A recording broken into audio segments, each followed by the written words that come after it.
Gus Salim, 28 tahun, menjadi tahanan Polres Belawan untuk mempertanggungjawabkan perbuatannya terhadap anak tirinya.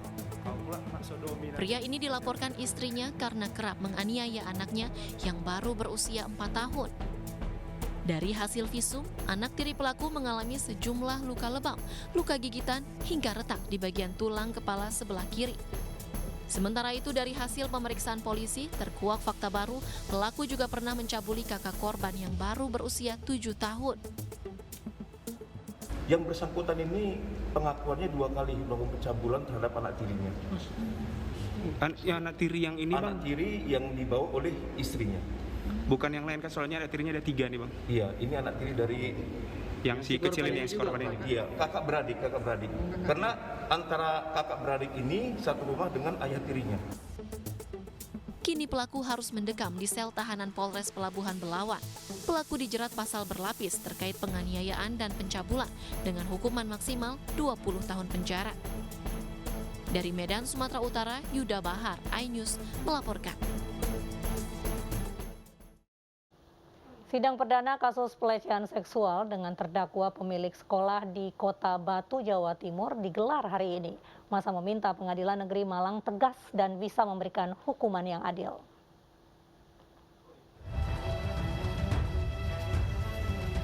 Sidang perdana kasus kekerasan seksual dengan terdakwa pemilik sekolah Selamat Pagi Indonesia Kota Batu digelar di Pengadilan Negeri Malang. Sidang dengan agenda pembacaan dakwaan digelar secara tertutup. Bahkan Ketua Komnas Perlindungan Anak, Aris Merdeka Sirait yang turut hadir tidak diperkenankan untuk ada di dalam ruang sidang. Aris mengaku ingin tahu pasal yang akan digunakan jaksa penuntut umum pada terdakwa JE yang turut hadir dalam sidang perdana ini. Ternyata memang JE sudah ditahan dan tadi juga dihadirkan untuk mendengarkan dakwaan. Jadi itu sesuatu yang saya hormati, bahwa Kejari sungguh-sungguh menegakkan hukum bahwa setiap kali berkas perkara yang sudah dianggap P21, maka secara fisik orangnya juga atau tersangka juga diserahkan. Tadi sudah dihadirkan. Saya kira itu sesuatu yang luar biasa. Yang kedua, tentu kita akan dengarkan dakwaannya apa. Pasal yang berlapis itu yang mana? Dalam sidang ini, terdakwa JE disangkakan dengan Undang-Undang Perlindungan Anak dengan ancaman hukuman minimal 3 tahun dan maksimal 15 tahun penjara. Unjuk rasa dari massa gabungan masyarakat berbagai elemen mewarnai sidang ini. Massa meminta Pengadilan Negeri Malang tegas dan bisa memberikan vonis yang adil terhadap kasus predator anak yang mencuat sejak 9 bulan lalu.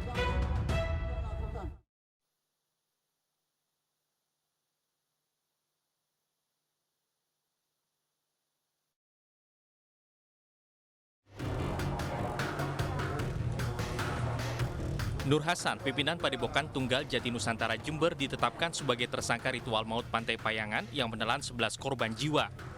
Nur Hasan dianggap lalai sehingga menyebabkan nyawa orang lain melayang, yaitu menginisiasi ritual malam hari di pinggir pantai tanpa memperhatikan kondisi ombak.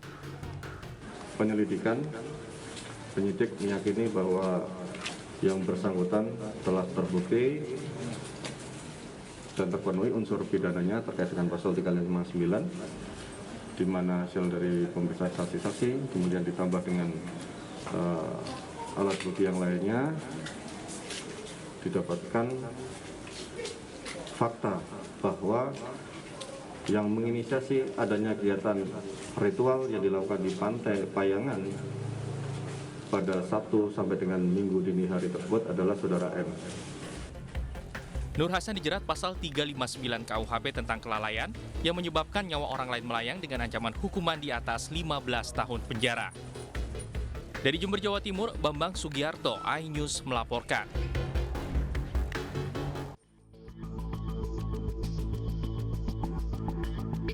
Sidang lanjutan atas terdakwa musisi Jering ditunda. Sidang ditunda lantaran salah satu jaksa penuntut umum sedang sakit. Lebih lanjut, pihak JPU meminta tambahan waktu dan akan menyiapkan tuntutan untuk terdakwa kasus pengancaman Jering Jumat lusa.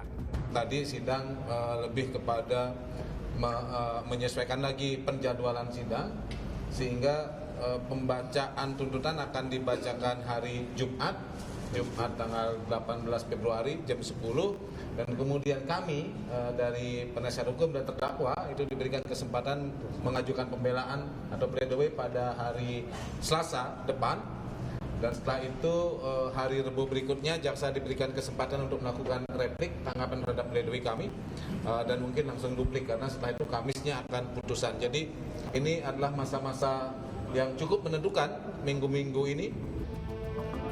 Dalam sidang sebelumnya, kasus Jering telah memasuki babak pemeriksaan saksi dari terlapor. Dalam kesempatan itu, saksi hadir memberikan keterangan yang sedianya meringankan terdakwa Jering.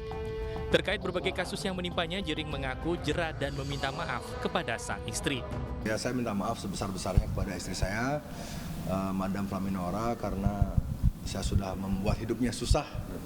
Dari awal menikah sampai sekarang belum sempat menikmati yang namanya benar-benar honeymoon, udah keburu pandemi, mau bikin program bayi tabung keburu ketangkep. Ya gimana lagi, tapi semoga ini yang terakhir, dan ya saya ingin menekankan, jadi istri saya itu bukannya dia tidak bisa ngasih tahu suami ya, kan mungkin ada beberapa pihak yang anggap Nora itu tipe-tipe istri yang cuek, nggak peduli sama suami, masa bodoh dengan suaminya. Justru sebaliknya, kami tuh sering banget di rumah tuh bertikai tentang kebiasaan saya ribut di medsos itu. Dia nggak suka itu. Sidang Jering akan kembali bergulir Jumat mendatang dengan agenda tuntutan, dan Kamis pekan depan sedianya menjadi penentu dengan pembacaan tuntutan. Tim Liputan iNews melaporkan.